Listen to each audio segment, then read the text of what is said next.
Elle est quand même possiblement belle. Elle n'est pas grosse comme certaines autres années qu'on a déjà vues. Mais à date, on semble que le produit est quand même beau. Il est un peu au rendez-vous. Il n'y en a pas beaucoup, mais il y en a un peu. Sa cargaison était attendue avec impatience. Un premier bateau rempli de crevettes est arrivé au quai des pêcheurs de Sept-Îles ce matin.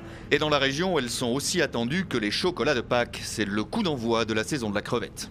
Une saison qui s'annonce difficile parce que les quotas imposés aux pêcheurs ont été réduits cette année de 35% par rapport à l'an dernier. Depuis 42 ans que Raymond Castelli est chauffeur d'autocar, c'est devenu un réflexe pour lui.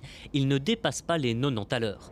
Un problème dès lors qu'il se retrouve derrière des poids lourds limités à la même vitesse.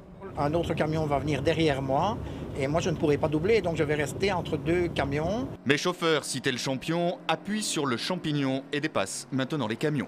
La vitesse qui lui manquait, Raymond l'a enfin obtenue.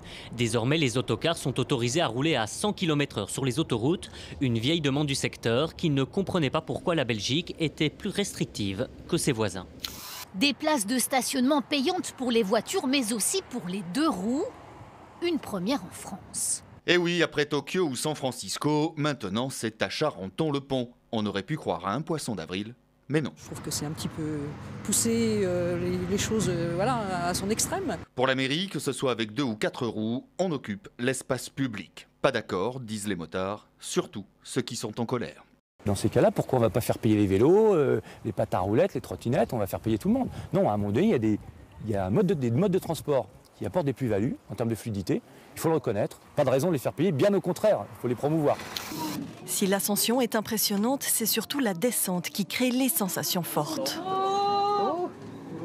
Atteignant par endroits 110% de pente, le funiculaire de Stoos est le plus raide du monde.